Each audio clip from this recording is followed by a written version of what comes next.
始まりましたフロンティアチャンネルなんですけれども、今日はですね、実は50万チャンネル登録を誇るですね、海外に向けて日本の情報を発信しているのび太さんに来ていただきましたので、よろしくお願いします。初対面ということでね、いきなりインタビューということで、でもすごいお聞きしたいことがありまして、まず、なんで YouTube 始めたのかっていうことなんですが、のび太さんの動画を見ていると、昔はサッカーにかなり熱を入れられてたってことなんですけど、もうサッカーから YouTube へという流れをですね、ちょっとお聞かせいただけますかね。はい、サッカーは本当にもう小学2年生とも小さい頃からすごい真剣にやってまして、もう本当にその頃からプロ意識じゃないですけど、一日中サッカーみたいな生活だったんですね。でそれで小学校、中学校、高校と進んで、結構強いチームで、選抜とかにも選ばせてもらってて、本当に本気でプロを目指してるって感じだったんですよ。でそれが膝をやっちゃいまして、練習中十字なんとかみたいな。そうですね、よくあるパターンのやつですね。でもうドクターストップというか、できないというふうになって、うつ状態になったんですよね。もう飛べない鳥みたいな感じです。自分の全てが失ったみたいな感じだったんですけど、でそれで2年ぐらいうつ状態で、家族がすごい支えてくれたので、徐々に立ち直っていって、仕事にもついて就職していって、でやりたいことを探してたんです。自分が情熱を見てやれることでいろいろやってみたんですけど、失敗して、でその繰り返しを5年ぐらいやってて。でカナダに留学することになったんですね、ある時。英語を勉強したいなと思って、でそこでできた友達とかいろいろいたんですけど、日本に興味のある方が結構多くて、日本のそのカルチャーとか文化とか社会問題を結構知りたいよ、ただそういうの聞かれても全然分からなかったんですよね。日本で住んできたので全然興味もなかったっていうのもありますけど、すごい恥ずかしいなという思いで。で、日本に帰ったらそういうのをなんとかして勉強したいなっていうのがあったんですね。知りたいなって。でニュースとか結構文献とか読んでいろいろ調べていくうちに、伝えたいなっていう思いが出てきて、でそれで YouTube で伝え始めたっていうのがきっかけだったんですよね。それいつ頃になるんですかね。大学卒業ぐらいの時に膝やっちゃうんですかね。そうですね。で、だから大学卒業してプロ行こうと思ったけどちょっと断念して、でそこから何年後ぐらいに YouTube 開設になるんですか。そっからですね、3年ぐらいですね。じゃあカナダ留学挟みつつ、3年の時を経て YouTube 開設と、だから日本のニュースを海外へっていうコンセプトになるわけですかね。そうですね。ちなみにそのテーマ設定っていうのが非常に面白いなと思ってて、我々の大好きなシミケンとかハーチャさんとかもうインタビューされてたんですけれども、どういう基準でそのテーマを設定されてるんですか。基本は視聴者からのリクエストですね。来るんですね。もうメールがガンガン来るんですよ。こういうの作ってくれて。50万違うな。すごいな。特にその AV 系とかその風俗とか、あと日本人女性のイメージが海外ではすごくいいらしくて、その日本人女性がどういう人と付き合いたいのか、もうガンガン来るので、そういうのはもう作っていきますよね。確かにのび太さんのチャンネルで一番再生されてるのって日本人女性とホワイトガイズがデートする時のtipsですかねみたいなやつが群を抜いた再生されてるっていうことで、やっぱさ人気なんですね日本人女性。私も留学しましたけど、やっぱり日本人女性はすごい優しくていろいろ立ててくれるみたいな、イメージがいってて、海外の人はお付き合いしたいなと思いがちと。50万ってすごいじゃないですか。これありがたいですね、本当に。なんか我々1万目指してヒーヒー言ってるところからするとどこら辺で一気に伸びるんですか、テーマ的には。やっぱりタブートピックですね。みんなが普段話さないような話題、例えばセックスとか人種問題とか、そういうテーマはやっぱりタブーだからこそ言ってたくなっちゃうんでしょうね。確かに。でタブーだからこそテレビとかではやりにくいので、まさに YouTube というメディアならではと、スポンサーいないんでね。なるほど。タブーでいうとね、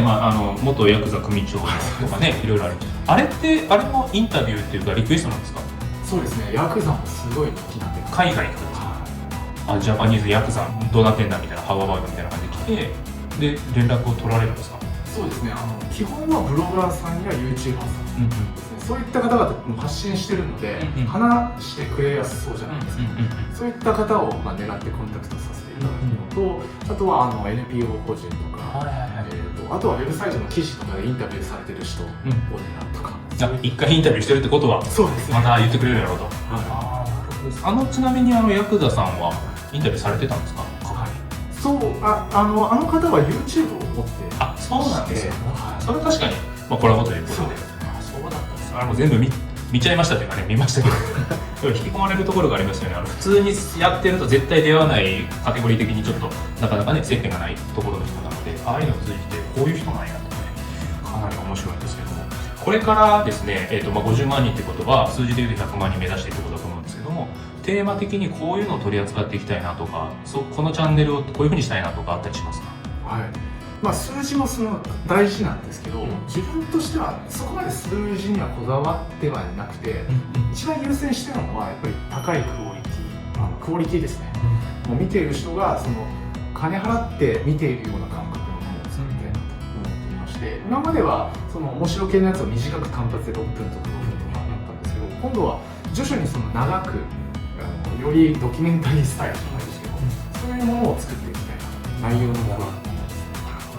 でしかも多くの場合日本語でインタビューしてますので、それを英訳して字幕を打ち込んでいって作業になるんですかね。はい、あとご自身も英語でインタビューされたりもしてますけども、大変じゃないですか？大変ですカナダ留学が本当に毎日いろんな方と話せるので、確かにそれはすごいありがたいなと思いますね。ご自身のねチャンネルでもおっしゃってましたけど、YouTube 始めた理由の一つに黒柳徹子さんの「徹子の部屋」への憧れがあって、そうなんですよ。のび太の部屋が生まれてるわけですけど、ちなみにのび太っていう名前はそれメガネから来るもんですか？そうですね、昔から言われてたっていうのはそうなんですか。そういうニックネームがなるほど。えらい運動神経いいのび太ですね。いやいや、とんでもないです。海外の方も結構ドラえもんはご存知なので、そうか結構覚えやすいっていう。確かに世界的に知られてますもんね。そうですね。だって知られすぎて、のび太さんという記憶で YouTube でのび太って検索したらめっちゃドラえもん見ながらたどり着けないものでありますけども、そうですから世界ののび太なわけですね。じゃあそうか。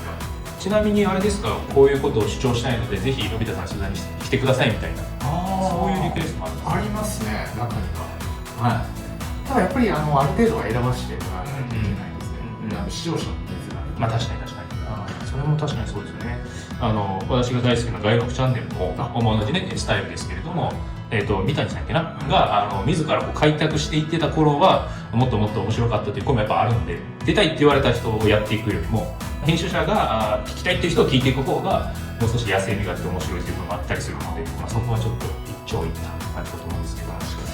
なるほどですね。ちなみに、これ最後なんですけど、のび太さんご自身の将来の夢やこのチャンネルに来ていただくといつも聞いているので、もっと大きなですね YouTube に限らずその夢や望的なものを最後お聞かせいただけるとありがたいんですけど。はい。YouTube 今50% ぐらい費やしてるんですね。半分はプログラミングとかそういうウェブサイト構築って一生懸命やってる。なるほど。兼業 YouTuber そうなんですよ、実は YouTube だけはまだ食えなくて、ただ実際これをもっと大きくして YouTube だけで暮らしていけるようになりたいなと、それぐらい大きくしたいなっていうのが一つで、最終的には日本の正しい情報とか社会問題を伝えていくことによって、海外から来てくださる方がよりですね日本で暮らしやすいようにしたいな、働きやすいようにしたいな、でそのことが日本の発展につながると思うんですよ。日本って今高齢者化社会ですごく労働者の問題があるじゃないですか。やっぱり優秀な人材を海外からっていう時代になってくると思うんですよね。そういった意味で僕のチャンネルは海外から来てもらういい人材というか気持ちよく働いてもらうための役に立てれば長い。なるほど。本当おっしゃる通りで、私アメリカ留学するときに、サンフランシスコ行ったんですけど、全然どんなところか分かんなくて、結局、当時ブログとかいろんなものを見て、現地の人のツイッターとか見てこんな感じなんやって、イメージして行ったんですけども、今回 YouTube ができて海外から日本に来るときによく分からんジャパンに対して、のび太さんが見て日本でこんな感じなんやみたいな感じでいろんなことが分かって好きになってどんどん優秀な人に来てもらうと確かにいいですね、ジャパン的にはね。いや、そんな未来が担っているというえらい漫画ののび太くんとはだいぶ違うえらい優秀かついや本当小さい力だと思うんですよね。いやでも全然ないですからね。英語で発信してあんまなくないですか？英語の発音チャンネルとかいっぱいあるんですよ、もちろん。でその英語学習チャンネルの一環として海外の文化を日本で説明したり、その逆に日本の文化を海外に説明したりっていうのがありますけど、それは一部じゃないですか。全体として日本の問題とかタブーとかを知らせるっていうのはほとんど見たことないんで、それこそ日本人だと少ないですね。そうそう、もう NHK ワールドぐらいかなっていう気もするので、同じことやってると思うんです。そうです日本在住の外国人ですね、はいはい、結構日本発信やってるんですよ。日本の食事を紹介したり、旅チャンネルとかやってる。中国人の見たことあります。確かに、結構いるんですけど、それからだってやっぱり日本のいい面というか、観光者向けなんですよね。あんまりその社会問題とかそういうネガティブなものは伝えないので、自分はそういった面をフォーカスして社会派ですね。ということで、今日はですね、登録者数51万人ですかね、ビッグチャンネルのね、のび太さんに来ていただきました。どうもありがとうございました。ありがとうございました。